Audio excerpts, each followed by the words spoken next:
বসন্ত এসে গেছে, বসন্ত এসে গেছে। বন্ধুরা, বসন্ত এসে গেছে, এখন ফাল্গুন মাস। আর তোমরা সকলেই জানো ঋতুর রাজা বসন্ত। এই সময় নতুন পাতা গজিয়ে আবার পুরো প্রকৃতি সেজে ওঠে তার নতুন সম্ভার নিয়ে। ফুল ফল সবকিছুতে প্রকৃতি রঙিন হয়ে ওঠে। তেমনি আমিও মহুয়ার সংসারের পক্ষ থেকে রামধনুর 7 রঙের মতন তোমাদের সকলের জীবন যেন উজ্জ্বল হয়ে ওঠে, এই কামনা নিয়ে আজকে এপিসোড শুরু করি।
বন্ধুরা, দেখলে ঠাকুরকে আমি কিরম ভাবে আমাদের গোপালকে আমরা মানে দোলের দিনকে চান করাই।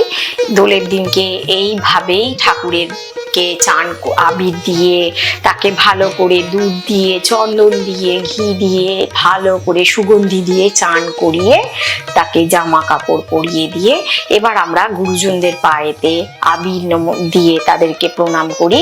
করার পর আমরা প্রিয়জনেদের সাথে আবির খেলি, বা ছোটরা তো আছে জানো, ছোটরা তো একটু জল রং খেলতে ভালোবাসে, ওরা জল রং খেলে, কিন্তু আমরা আর সেই জল রংটা ভালো লাগে না, আমরা একটু আবিরেতেই সীমাবদ্ধ রাখি নিজেদেরকে। তার ফলে এবার যেহেতু বাচ্চাগুলো ছোটগুলো দৌড়দৌড়ি করে যেহেতু ওরা রং খেলে, বা আমার হাজবেন্ড বলো আমার সব ছেলেরা বলো, যেরকম দোল খেলার পর একটু তেষ্টা পায়, ঠান্ডা কিছু খেতে ইচ্ছা করে, কারণ তখন একটু গরমেরও ভাব তো চলে আসে, আর যেহেতু রং খেলে দৌড়দৌড়ি করে, তাদের জন্য তখন আমি একটু ঠান্ডা কিছু পানীয় বানাই বা ঠান্ডা কিছু ডেজার্ট বানাই, যাতে তখন তারা ওই ডেজার্টটা খেয়ে আবার প্রাণবন্ত হয়ে ওঠে, যাতে এনার্জি বুস্টারের কাজ করে, আবার রিফ্রেশ হয়ে যায়, আবার ওরা ওদের কাজে ফিরে যায়।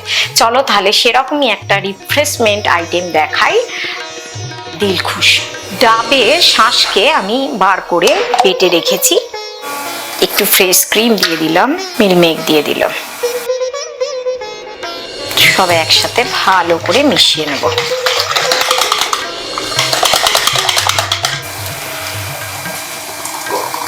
এবার আমি এটা ডাবেতে দেব, ঢেলে দেবো। কাঠবাদাম দিলাম, পেস্তা দিলাম, কিশমিশ দিলাম,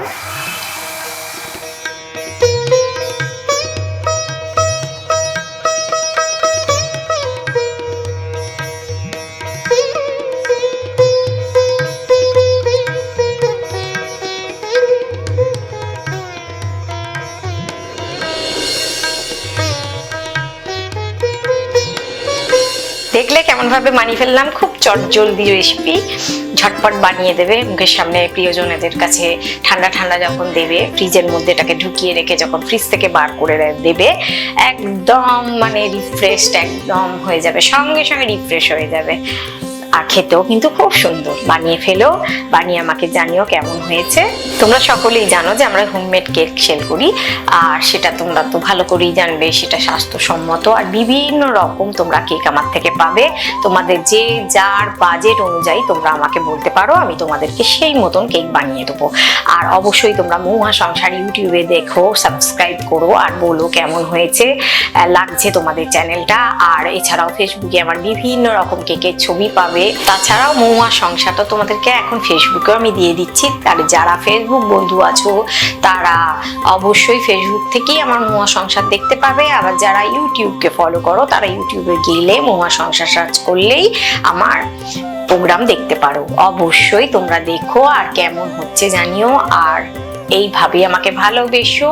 আর তোমরা সকলে ভালো থেকো, ভালো রেখো সকলকে। এইভাবেই চলুক আমাদের পথ চলা। নমস্কার।